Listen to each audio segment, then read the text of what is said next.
My name is Gary Goosman. I'm mayor of the village of Amesville.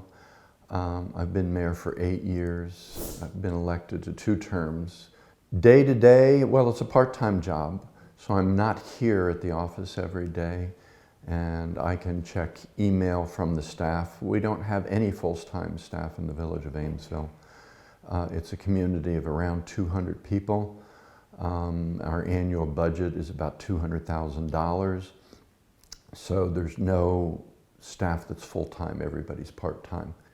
So in the state of Ohio, a village or a city can have its own charter or be statutory, which means that a statutory community or municipality relies on the laws, the existing laws of the state of Ohio in the Ohio Revised Code or the Ohio Municipal Code.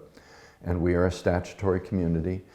We have a water department, a sewer department, fire department, police department, parks department, streets, and finance. So the mayor basically has to oversee all those different activities and make sure that the budget, that we're maintaining budget in all those departments, to make sure that the staff that are doing the activities of those departments are following their preset goals and guidelines and the rules and regulations, either of Amesville or the state of Ohio or federal rules and regulations. So I oversee the staff, make sure they're doing their job. I oversee the budget. I set the agenda for council meetings. In the state of Ohio, council is vested with all legislative authority, which means that they write the rules and regulations or the laws for the village. Only they can vote in or vote out laws or ordinances. They're also responsible for approving financial transactions like the budget or payments or things like that. So I don't have any authority in that arena. I just oversee that, and those are my main responsibilities. I probably come in the office 2 to 3 times a week just for maybe an hour, so it's only a few hours a week. I, of course, regularly check my email or phone messages to see if there are any complaints or there are any issues that are arising. There are problems with the water system, problems with finances, anything. So even when I'm not in the village, thanks to internet and email, I can check and keep on. I was just recently in California and I was able to correspond with my staff every day, make sure everything was going smoothly. So that's a good benefit. In the state of Ohio, you have 3 commissioners for each county who are responsible for the same thing that a council would be responsible for in a city or a village. They're responsible for setting the budget, watching expenditures, making sure laws are being followed, regulations are being followed. They are there to seek funding for projects. They oversee the funding for projects. So there is some overlap between those areas, but usually a municipality has much more authority over its own jurisdiction than anybody else.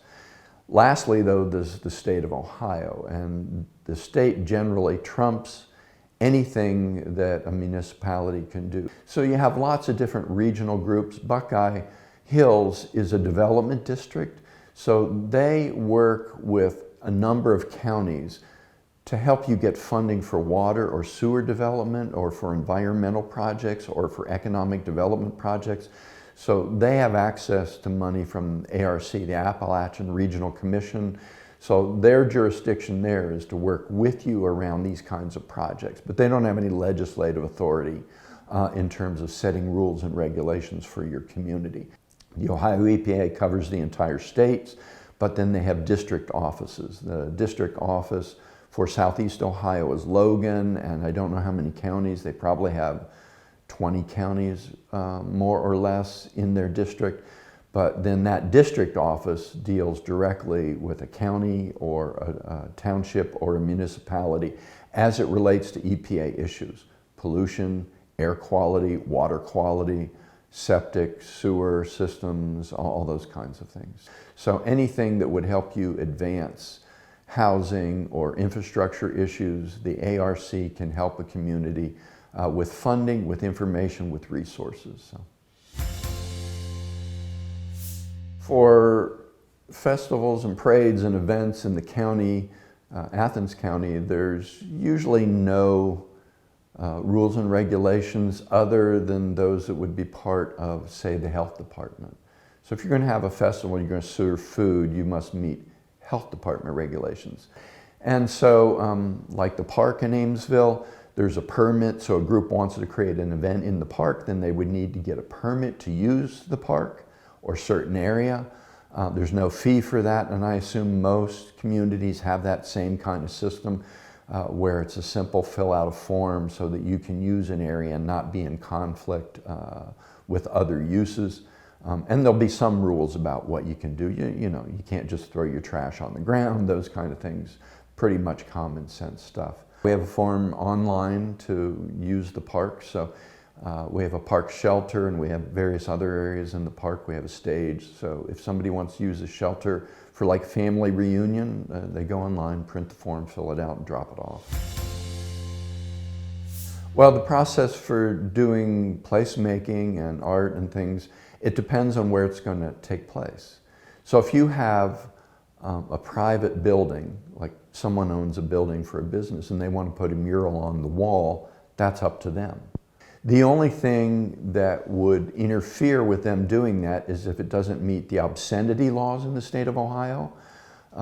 If it were deemed obscene, then it could be removed. But basically, you have the right to put whatever you want on a mural if it's on your building. On the other hand, if you want to do art in the park, then that needs approval of the village. So the village has various committees that meet separate from council. There's a parks committee, there's a safety committee, there's a finance committee, there's a public affairs which takes care of water and sewer. So let's say somebody wants to put a sculpture in the park. They would present that idea to the parks committee, and the parks committee would ask questions, and then they might vote on it, or they might ask you to come back with more information. But in the end, the Parks Committee would either make a recommendation to council that yes, we do this, or no, we don't do it. And they have the authority, and then council would have to vote. So if someone wants to put a sculpture in and the Parks Committee says yes, with the understanding that you pay for the sculpture. The village is not going to pay for it. The village is not going to maintain it. So there's kind of a contract negotiations, to understanding of upkeep and all those kinds of things. A few years ago, we built a stage so that we could have summer concerts, and that was funded by a grant from the Athens County Foundation. But that was the village seeking to do that. So it wasn't an outside private citizen saying, I want to do this. It was the village saying, we want a stage so we can have concerts in the summer outdoors. If someone has an idea, it depends on what it is, but again, if it's on public land, the first place to go would be someone to village council or someone on council. There are many websites that are useful in terms of these kind of projects, and actually there's hundreds and hundreds of them. There are websites for placemaking, for art in community, for how to build community, for how to do participatory democracy, for, the list, it's too huge even to begin to tell you. So I think people need to figure out where their project falls and then start looking around for those kinds of things. For the website in Amesville, we have links to other websites, and so we have links to organizations like Rural Action that do environmental and sustainability projects. So if that's what your project was, you could go to our website and then see that Rural Action has information about those projects. If it were related to art, there's the Ohio Art Council, there's the Ohio Humanity Council, there's the Ohio History Society. It goes on and on and on, depending upon what your project is about. And in Amesville, which I think a lot of groups are starting to do, we do what's called asset-based planning, which means we know we have problems here. We know that we are challenged, that we are losing population, and that we reside in a fairly poor area of the state. So we know we have challenges, but we tend to look at what are our strengths, our assets. Now we have a new asset, which is a beautiful park. And so over that period of time, from '98, we have created playgrounds for kids. So there's open space and safe playgrounds for kids. We've created shelters for families to have reunions and picnics and come together. And this is not just for people in Amesville. People in the surrounding area come use those facilities. So it reaches far beyond Amesville in terms of its accessibility and as a resource for people that live around here.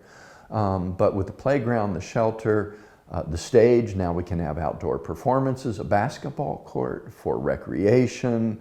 We put up a history kiosk that highlights local history. So it's an asset that we've been able to use to make, I think, the quality of life better for the people that live here. And that's what we look at. We look at what strengths and assets do we have that we can do something with that will make the community a better place to live, that will make it safer, that will make it more fun, that will make it more vibrant.